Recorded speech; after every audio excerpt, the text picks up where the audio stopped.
a safe harbor statement, making sure that that's read, and hopefully you've had enough time to do that while I jabber on about Tennessee. So here we go. Welcome to shareholder call number 5. As usual, we are honored to represent you as shareholders. We ourselves are shareholders, and our goal is to build a long-term brand with a lot of staying power around the technologies that we're trying to package up into one click, particularly blockchain and anything digitally related to payments and assets. So that's our goal here at Humbl. It's what we are working on. One of these days, I'm going to have to pre-record this and come watch one of the shareholder conference call parties that I know are out there, and I'll be sure to try to get you guys on your way for a Friday, because I know there's some bingo cards out there. So, okay, so this call today is going to be a little bit more meat and potatoes than our usual stuff, just because there's some business items, some housekeeping items that we need to take care of. Also, I want to say in advance, we've had some weird sort of fire drill announcements at the hotel, so if we have to break it all, I apologize for that, but we'll try to get through it without any of that inconvenience. I also see some chats coming in on my thing, so if it's something, just give me.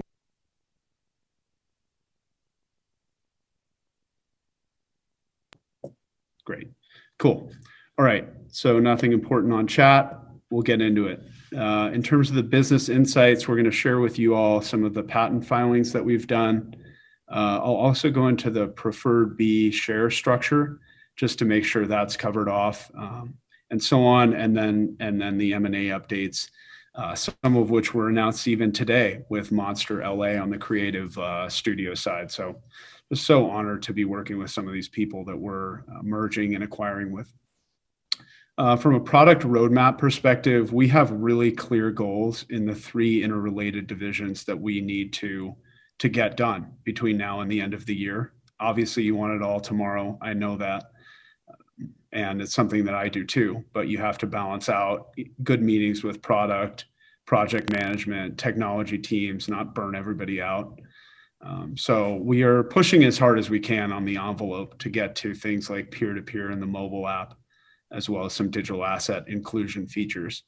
On the marketplace side, it's all about NFTs and ticketing. We think there's a continuum there of mobile pay, ticketing, and NFTs that's just going to knock it out of the park for Humbl and give people a really immersive experience, whether it's at live events or buying and selling digital assets online. So that's something we feel really confident we can package up into one click in a really novel way compared to anybody else in the market, frankly. And then from a financial perspective, our ETXs, we know we need to get those down into one click. They're really elegant products. They're crushing it for people, but we need to get those down into one click. So it's never our desire to design products with friction. It's just a matter of sometimes there's regulatory or custodial issues or just silos that we will ultimately break down into one click for the customer. And that tokenization on the blockchain heralds a lot of new opportunities for doing that. Our whole goal is to get into this swipe left, swipe right, elastic continuum where you're able to, buy a ticket, list an NFT, sell an NFT, invest in one click in ETX products. That's our goal. That's what we're trying to build at Humbl. We're not going to get there overnight. If that's your need, then just sell, because it's not going to happen overnight. But we are absolutely committed to come to work every day and do that. From a funding perspective, I would say we're thankful that we're going to get into this equity line of credit, equity line of up to 50 million for the financing piece. So that's terrific, and we're doing some bridge round activities between now and then that we feel really comfortable with. We don't burn a ton of money. I'd like to ramp it a little bit on marketing, although we're looking at some trade deals with some potential media conglomerates that might take care of that for us. But meantime, we're really thoughtful about the burn rate. We want to get through that bridge round into the equity line, and we'll be doing some fundraising additionally on top of that. To try to get really strong sort of coffers to take a run at this thing. I think if you give us that $50 to $100 million in funding, we're going to show up to work every single day underneath this brand construct and these clear things that we need to do, and just keep coming at it until we win. So that's kind of our company motto and thesis and how we roll. So, and then from a people perspective, we already issued the PR of the 15 or 20 new people that we've hired. This is everything from new technologists to ticketing integrations lead that's going to help bring Tickery into our fold and certainly explore some of the secondary ticketing markets as well. We'll continue to do M&A. I really wanted to do a ticketing purchase, really wanted to do a Hollywood creative studio. And the last thing I really have my eye on is the delivery acquisition. So some kind of micro cap, small cap delivery business or something that's, either domestic or overseas. I think the unit economics of delivery work out overseas a little bit better just because of compressed labor rates and, urban density items and things like that. So we'll be rapidly exploring delivery on the M&A side. So that's kind of an update for the month. I'll get you into some specific slides and so on about who we are and what we're doing. So we like to quickly take 5 minutes and just kind of connect with people who are new to Humbl, just to make sure you all are aware of what we're building. So our whole goal is to build an Amazon for digital assets. We went back and studied Web 1.0, the read web, and then Web 2, read write, and then we think Web 3 is read write transact, the ability to take some of what's been done and posting pictures or ordering a shoebox to your door and moving that upstream into the tokenization of digital assets. So we'll be working on that here at Humbl, and fortunately blockchain tokenization is synthetic enough that you can build across different asset classes and make them communicate with one another and between people. So it's a really exciting discipline, and it's something that we think we can take a good run at. The 3 target audiences that we are addressing are consumers, freelancers, and merchants. So if you look at freelancers, they're sort of the number one growth zone of the millennial and Gen Z economy. So working and getting paid from wherever you are, we think there's a big opportunity there with our mobile application, certainly both on the pure cash side, but pure digital as well, peer-to-peer stable coins, and then also just point and pay. If you took a yoga class in the park, the desire is not to have to put a piece of hardware on your phone or send a check in the mail. We think there's a lot of opportunity there in the freelance/independent contractor zone. So those are the target audiences that we're building this synthetic continuum to serve. The 3 divisions we have are Humbl Pay, Humbl Marketplace, and Humbl Financial. So we studied Web 2 with Alipay, Alibaba, and Ant Financial and how they pass the customer through. It doesn't make sense for us to sell you an NFT of an NFL quarterback and not sell you a ticket on that same portal that could have an immersive experience or some kind of convergence between those 2 modalities. So that's what we're building. We think it would be sort of antithetical for us to send customers away to do other stuff. So we're building these things to ultimately have a 0 silo framework between all of them and your customer experience and your happy path. I think in the developed markets, what we really want to focus on is simplifying blockchain in the sense that there may be some more mature hardware cycles in the US or China or India. In some of these markets where hardware is sort of, a majority of the install base, our thesis is more to focus on how can we migrate into simplifying blockchain as a step function forward from hardware. Whereas in the emerging markets, I think some of what we want to try to show in the market or to provide access to quite quickly is migrating people to the digital economy. So the tool sets will vary a bit by what addressable market we're in and what we feel like the market need is from Humbl. So we've built the brand to be quite customizable within different environments that we're going into and modular. Okay, so just kind of doing some housekeeping stuff here. I wanted to just get this stuff out of the way. I'm a pretty private person ultimately about stuff like this, but I think as a public company, we need to share with you all what we're up to financially so that you can make your decisions about whether or not you want to invest in Humbl long term. So let's look at this here from a CEO perspective first. So the amount of shares I have sold of Humbl is 0.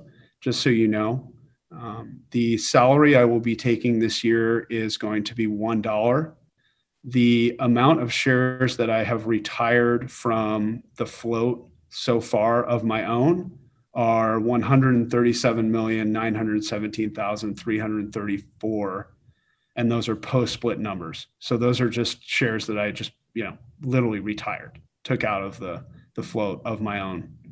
I've also converted 79,625,000 shares out of the common float into preferred, which is why you saw some reduction there in the share count.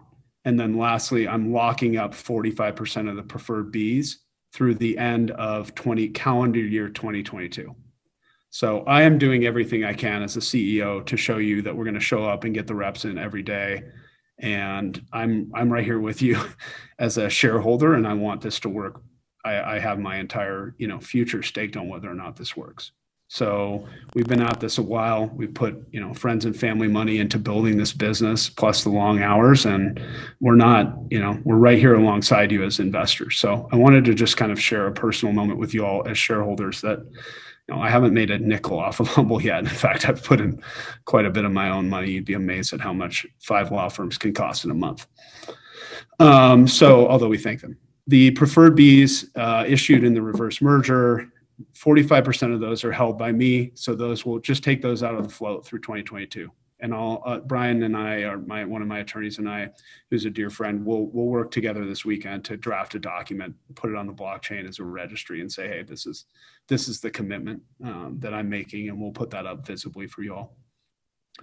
16.5% of our shares, preferred B shares, are held by officers and directors. So people like Michelle, Karen, Adam, Jeff, people who have been at this for over a year at their own cost, putting in their own money, grinding on the business. They also will be subject to strict selling limits on their shares. So it's not like they can just walk in December and start flooding the market. These are people who have been at this a long time at their own cost and their own hours, putting in the work to build Humbl into what we have today and what we know it can be if we keep grinding. So they are, fully supported by me in that. And then lastly, we have about 38% of the Humbl shareholders are folks who are angel investor groups, people who have invested in us to build this business over time. So it's actually pretty traditional. We ran some of the numbers on some of the other tech companies, even big tech. And this breakdown, it fits pretty well within, the landscape of other share counts and other allocations and things like that. So other than the fairly exotic move of me locking up 45% of the Bs through 2022. So it's, we're confident in it, and if it's not for you, then that's okay. But this is what we're doing. From a blockchain patent standpoint, we have some things on the application side that we've filed some time ago. So we are pretty keen on trying to get this instant settlement network put together where money can move faster on the blockchain, synthetically moving and then getting pegged into stable coins in areas that may be at risk of inflation or at risk of currency fluctuations, which, it might be every country in the world at some point. So we really want to build out this Humbl ISN instant settlement network that we think can disrupt some of what's going on in the more analog environments that exist in peer-to-peer today. So there's definitely some, very rote peer-to-peer remittance providers that do a great job of serving certain categories or are very fundamentally tied of smartphone to smartphone. But we'd like to really think through that on, we did a lot of step-throughs in different regions of what peer-to-peer means for people. And again, this is the most complex grid that we'll be building out, meaning there's lots of really cool elastic grids out there for sending digital monies. And we think it's really important as well that the customer on the recipient side that accepts digital cash or digital currency is able to then point and pay at the merchant. That's essentially a choke point on the recipient side. So we don't want people waiting an hour in line to pick up monies. It doesn't matter if you send it on a smartphone. Many of the emerging markets that we visited, they go, that's all great and well that US tech thinks, that, you can just send money on the smartphone, but if it doesn't pan out for the recipient side, then it doesn't quite matter. So we're trying to think through that as well and build for that inevitability. We also are, pretty certain that most countries will move to digital forms of their cash over time, reducing the physical float of cash bills and hard coins. And so we're trying to build for that as well within the Humbl and Humbl Hubs system. Not going to happen overnight, but certainly we have a clear vision of what we want to do, and we are building that and extremely focused on the peer-to-peer and the Hubs piece. We are driving revenues across all three of our business lines. So subscription revenues through the ETXs, transaction revenues, ticketing, vendors, and NFTs. I really am, if you look at top shots in the NBA doing $350 million a month on NFTs, there are hundreds of professional sports leagues around the world. We are having incredibly compelling discussions in key verticals of NFTs: sports, gaming, photography, entertainment, previous catalogs. You'll see catalogs of music and film that I believe will have as good or better second lives at the box office than they did previously, just by getting chopped up into really meaningful NFTs that the collector or the trader or the investor or the customer can buy, sell, list, collect. We're going to do some really, really thoughtful, creative things with the repurposing of NFTs that I believe will give catalogs of content a whole second life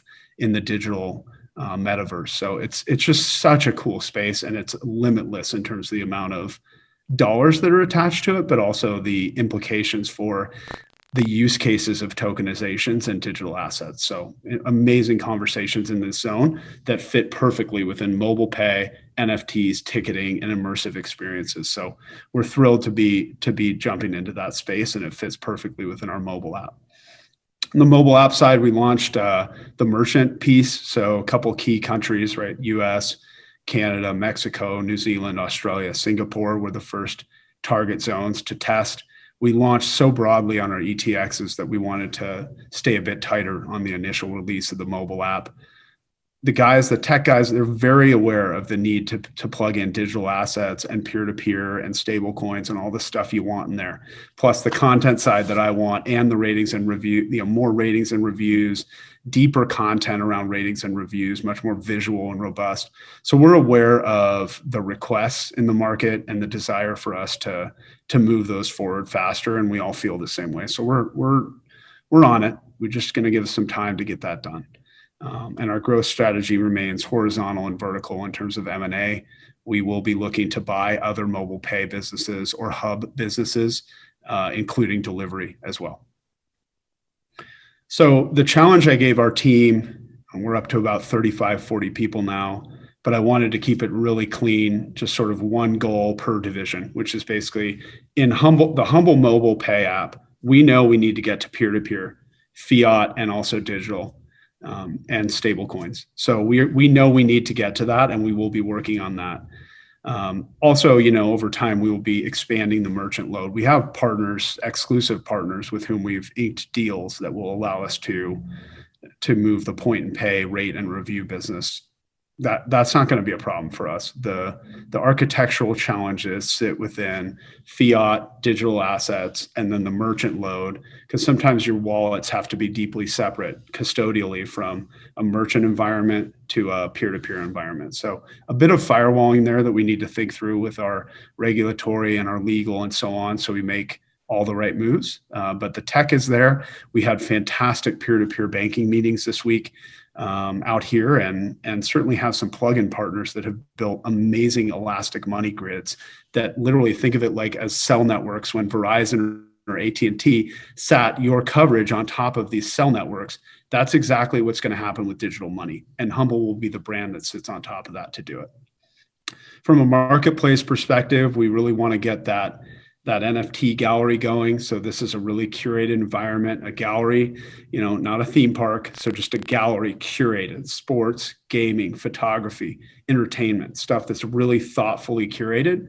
We can always broadcast that out to other sites that have more eyeballs.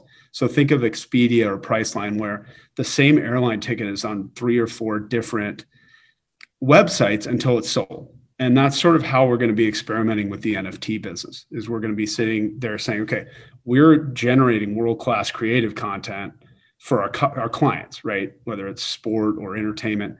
But we are going to then experiment with, are you listed exclusively at Humbl? Are you also, being pushed out, broadcast onto OpenSea or other places that perhaps have a bit more of a tonnage-based approach, just to get the eyeballs? And then from a ticketing standpoint, it would be, I think, a miss for us not to integrate NFTs and ticketing into the same modality. We really think that ticketing and NFTs are going to be a blurred line over time. The era of getting your piece of paper and hanging it on a wall from the U2 concert in '85, that was cool, and that stuff's awesome. But we really think that the ticketing and NFT experience is going to migrate to this rich, immersive digital experience. So if you're out and about and you ever tag a song on Shazam, the way they elegantly place you into this immersive music video environment once you try to recognize that song on Shazam is a lot of what I'm inspired by for the NFTs and the ticketing. And for us to be able to perform the acquisition of Monster, who does some of the best multimedia creative and editing work in the world, is an honor, and I can't wait to put that to work in NFTs and ticketing.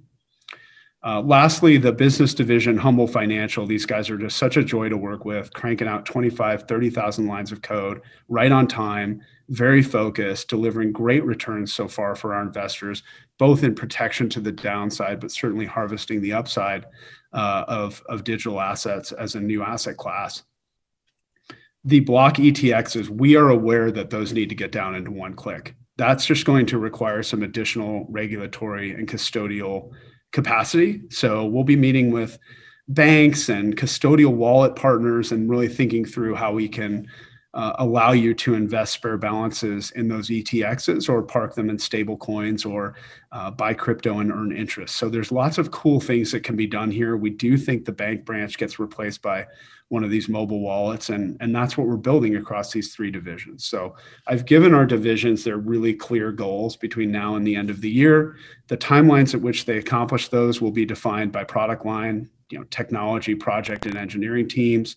And certainly on my end, from a business perspective, I want it all yesterday. So we'll marry that balance, and we have a great group that's growing inside Humbl. This is our business on one slide. Just, if you ever are sitting around, I remember when you had to used to try to explain Bitcoin over Thanksgiving in 2017, and people were like, it's how do you do it? So if you ever get stuck at a Thanksgiving dinner or a Easter dinner or whatever, this is the one slide that I believe explains Humbl perfectly. So if they said, hey, Brian, you've got to go into a meeting with one slide that has no visuals, just pure schematic architecture, this is the one that defines Humbl. It's tokenizing different assets and asset classes into a swipe left, right environment where people can transact in value on the blockchain. So it's a big picture thesis. It's something that is not going to happen overnight, but the tokenization aspect, the reason why we built this token engine over a year ago, was that we saw the ability to begin wrapping money, right? Like physically wrapping money in tokenization, something like a wrapped blockchain approach to money, fiat or digital. We saw the ability to wrap ticketing and NFTs in these blocks of blockchain tokenization, and then digital assets, the ETXs, which we again want to get down into one click custodial of a block that comprises the nav of that product line.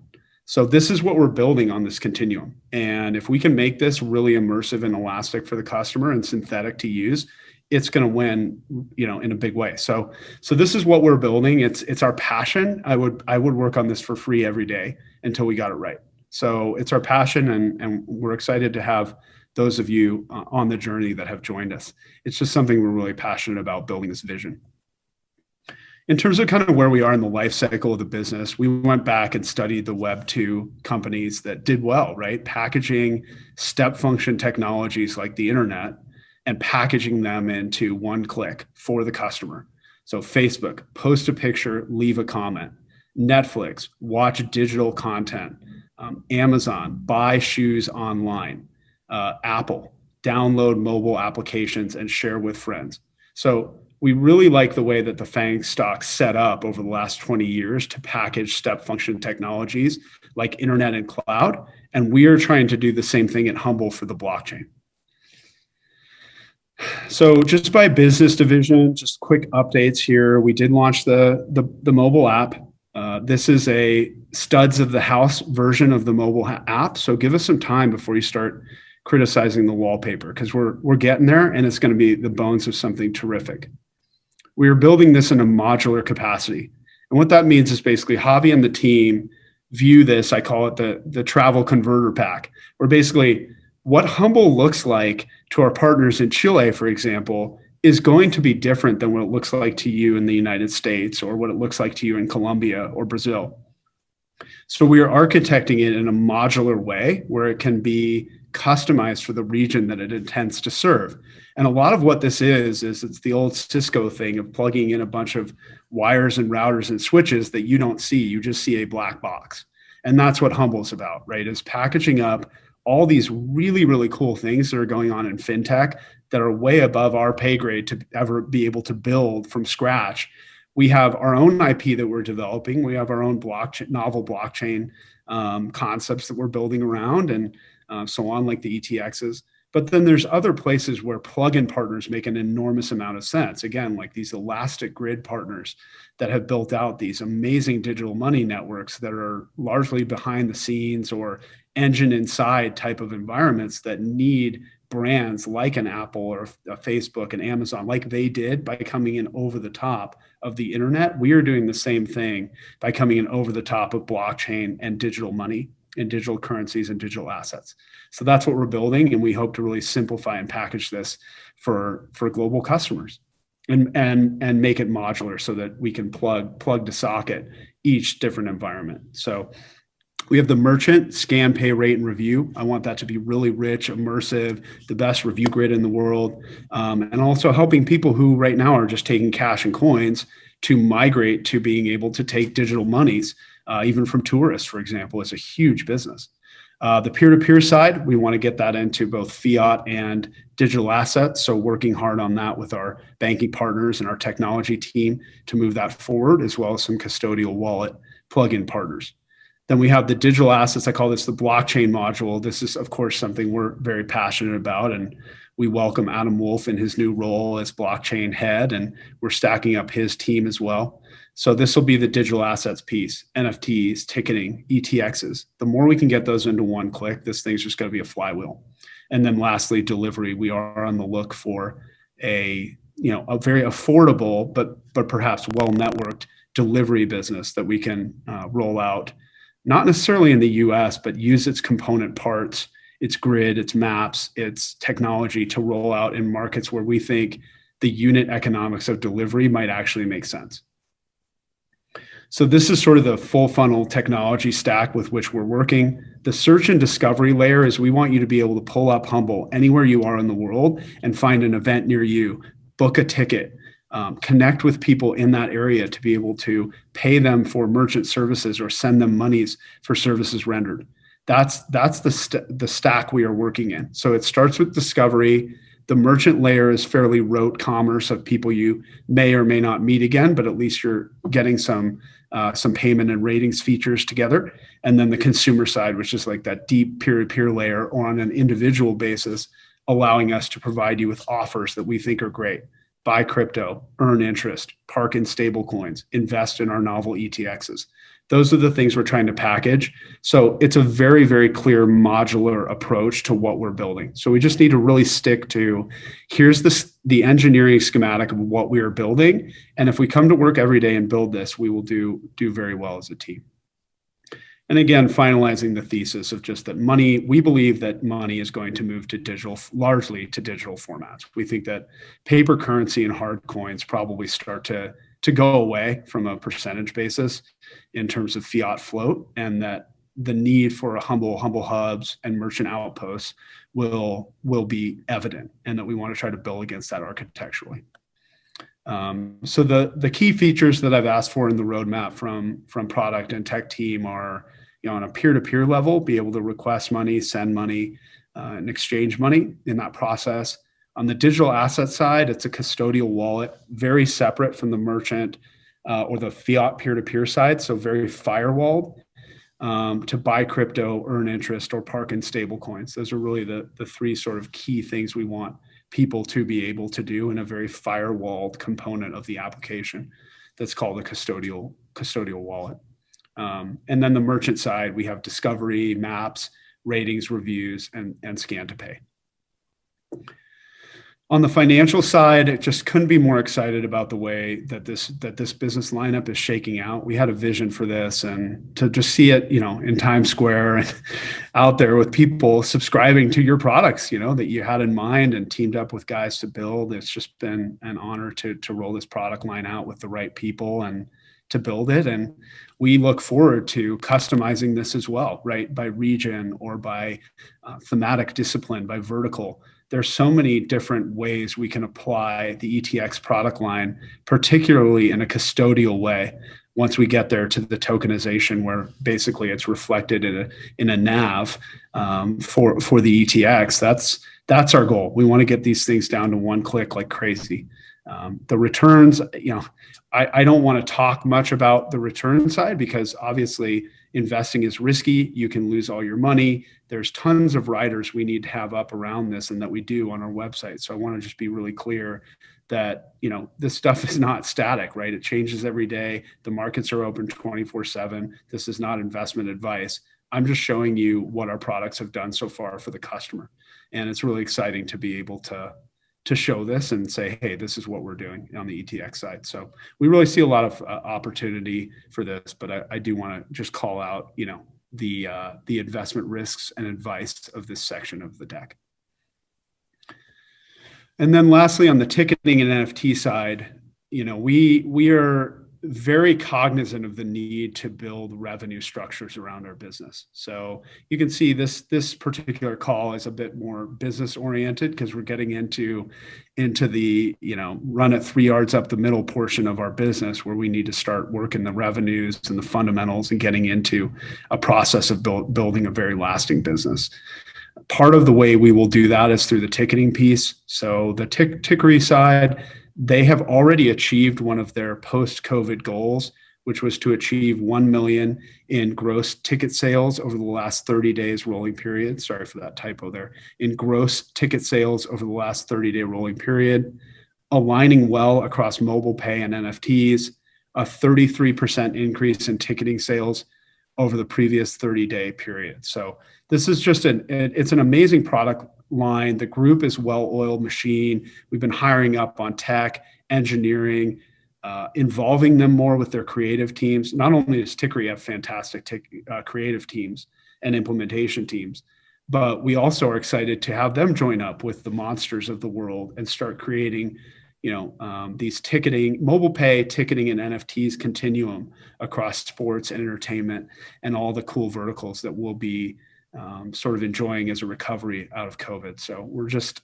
again, I'm a little bit humbled or honored by the ability to just be working with businesses like this underneath and with Humbl that are coming in and tucking in some of their core tech or their box office suite so that Humbl can move faster to do what it needs to do as well in growing market share and so on. So we're just, it's always kind of a reality check when we see these acquisitions. We go, this is something we need to steward really well and do an awesome job with it. So to that end, we announced this morning, had a late night getting this one done, but we put out a press release this morning that we've acquired binding term sheet to acquire Monster Creative out of LA. So these are the guys, when you're a big time director and you have spent 8 months making a film and you want your baby put out there in 60 to 90 seconds that says a lot, but not everything. These are the people that you call to do that. There's others in LA, of course, but these guys are just terrific and they're great guys as well. They're super skilled. They have a great reputation over the preceding decades of building amazing creative. And so much of what we've discovered in our NFT conversations in our key verticals is that the creative process is equally as important as the distribution mechanism. So they are a hardcore packaging company for creative and NFTs and ticketing. And we're just thrilled to sit in front of high profile companies and clients that want to create world-class NFT catalogs that will last for decades. And that's what we'll be doing with this talent. In terms of how we intend to distribute the NFTs, a lot of what we're seeing on the creative services side is we have great creative services. We know how to tokenize in our sleep. You got to have some different experimentation with pricing, auctions, bid buy. We are meeting with a partner, have been in negotiations with a partner that we believe is going to come forward with credit and debit card. A big impediment to NFT purchases is that folks have to convert into Ethereum and set up these sorts of things to be able to purchase the asset. Certainly you need a crypto wallet to be able to store your asset immutably on the blockchain. However, we think that the purchase process, the happy path of the purchase process, is something that we can improve upon by including credit and debit card features in addition to crypto. And then in terms of distribution, you have these awesome distribution platforms like OpenSea, where they've got this thing down where you get that NFT out in front of the customer and they can decide whether or not they want to bid on it or buy it or however it gets shaken out. So we do want to experiment with different distribution models that build on top of some of the existing technology networks like OpenSea that are just really well done. And then our own NFT gallery, where our creative services and our clients and some of the people with whom we're finalizing negotiations for NFTs will really shine and be the focus rather than getting lost in the soup. So some of the ways we're doing that, in addition to the Monster LA, is we're teaming up with folks who are creators, like Smalls and Raskin have been amazing, walking a path with constituent partners, the Getty Medias, live events. Where does it sit for the artist, the photographer, making sure artists are taken care of, making sure the talent approves of what's being done or is providing inputs into how those NFTs or those tickets are created. So we really want to be a client first NFT provider. This is curation, not tonnage. And we're picking up pieces of folks like this that are kindly advising us on how to do it really well creatively. And I think that'll pan out when you see some of the clients that we land for our NFT gallery. So, these are folks who have photographed or produced or packaged the most elite celebrities in the world in terms of Hollywood output and creatives and so on. And we want to apply these same methodologies to other verticals like gaming and sport and photography. So that's what we'll be working on. We will be revealing that here shortly and testing in the coming weeks around just experimenting with some of our own house technology, some of our own auction stuff, some of the things we're doing with the OpenSea platform. So it'll be a fun time, and it's a largely experimental category where I think there's going to be a little bit of price discovery around some things, right? Some of it will be known, some of it will be unknown. We'll work on sometimes maybe compressing the time period in which you have to buy it. Maybe an athlete performs something amazing that may have incredibly lasting value as a moment, and we give you 2 hours after the game to decide what the price is for that to be the one-of-one collector that owns that moment. And so we're going to really kind of experiment with this as a new asset class.